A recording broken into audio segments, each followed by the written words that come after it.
You know, in Nigeria, your only break time is to go and eat. So once it's break time like this, you dash for your water bottle and your buns or whatever you want. There, they have break time for reading and not reading academic books. So we have a break time. What the break time? They say everybody go to the reading room. It's compulsory, it's not optional. From age 4, age 5. They have all these books they call Three Little Pigs, Cinderella, all those different story books they have. And you will sit down there and you must read it. So they started creating a reading culture in me from a young age. Because that's how habits are formed. When you start developing good habits from your young age, by the time you are grown, it will become part of you. That's why they have a reading culture here. Not just that, in every major living center, there are libraries full of books. Apart from that, they now put the books in audio form. So when you go there, you will find cassette tapes of books. So if you have been reading and you are tired, you can just pick a tape and put in the tape. I remember I used to listen to the Three Little Pigs. So I'll just enter there and sit down and put the Three Little Pigs and then you start reading. So you start developing a reading culture from a young age. In the UK, a 10-year-old child has read maybe 100 books already. If I ask you, apart from your school books, how many of you have read up to 5 books? No people that you don't have. I'm not talking about your literature books in social studies or Christian literature. The one you read apart from the one they asked to give you school. If I think I read up to 10, let me see your hand. But tell me two you have read. If you know you have read, let me see your hand. And tell me two. No more hands again. If you have read, let me see your hand. I thought you were raising hands now.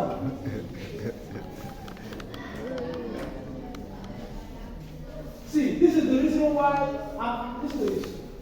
this is the reason why an average 4-year-old there speaks very good English.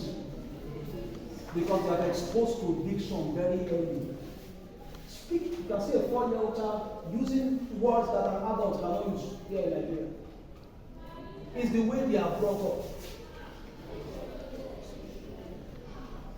But if all you are watching is Yoruba movie when you are 5 and 6, how will your English be when you are grown?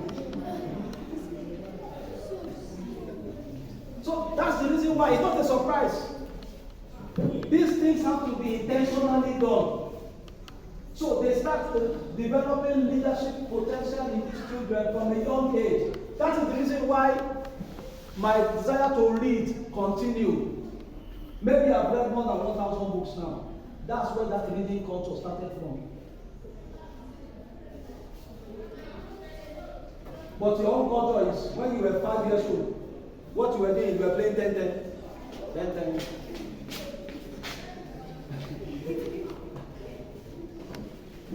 Or you learn some songs that have no bearing on your life.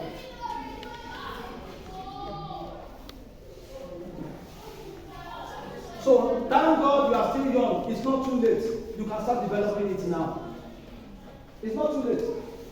So when you get to holiday time, don't waste it on frivolities, doing nothing. Be a studious person. Sit down. This Google you have, use it to find out. Use it to read biographies of people. Go and read about science. You know, there are many things that many go and read about inventors. Read about people who have accomplished great things in various fields. Start learning. Those are the things you're supposed to expose your mind to. By the time you are about 18, 19, your mind, your horizon would have been greatly broadened.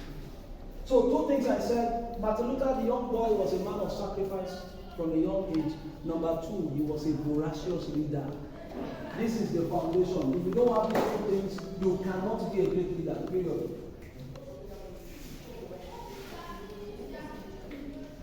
If you are not a selfless person and you are not a studious person. You must be selfless, you must be studious. This is what great leaders are made of. There are many things I can talk about, but I kept on feeling that I need to emphasize this point. Because this is the foundation. What can be built upon a house is dependent on the strength of the foundation. If you are not, you cannot be a great leader. See, what is the problem with some of the Nigerian leaders today?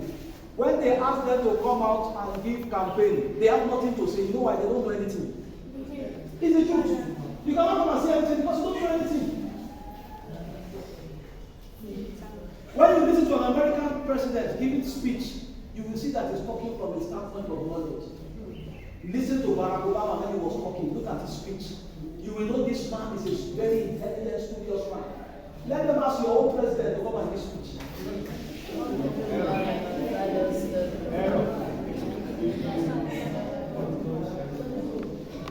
Now, what's the difference? It's the level of knowledge. So you cannot be a leader in that part of the world without knowledge. Today, they will just employ one person and ask him to be asking the questions for them. See, that is why we are not surprised at where Nigeria is today, because the people leading do not know anything. And you can only lead others as far as you have gone yourself. It takes those who see ahead of their generation to lead their generation. You cannot offer qualitative leadership if you don't have knowledge and substance. You can't. So that's why we are saying the future leaders of Nigeria will come from you guys. So if you don't start developing developing knowledge and insights, when you get there too, you will not know what to do. That's true. You will just be there. As I'm not saying that this way, that the way this thing be. And what will you do? You also steal money and go. But we don't want that to happen. Yeah. That is why we are telling you this now. One of the things you need to understand is history. If you are going to be a leader in Nigeria, at least you understand Nigerian history. How many of you know the history of Nigeria? Or you can mention 3 presidents, past presidents before you. Many of you don't know. You don't know Nigerian history. You don't know anything about the Nigerian populace. You don't understand anything about the journey of Nigeria. So how do you know how to bring solutions to the problems of Nigeria? This is what I'm encouraging you to do, to be studious. Intentionally studious, deliberately studious. And I see great leaders emerging from among you. Amen. Now, before I go on, let me mention one more lesson.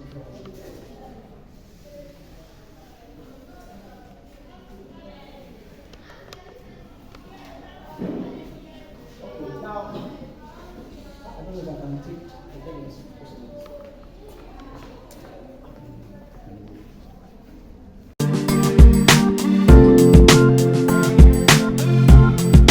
Thank you.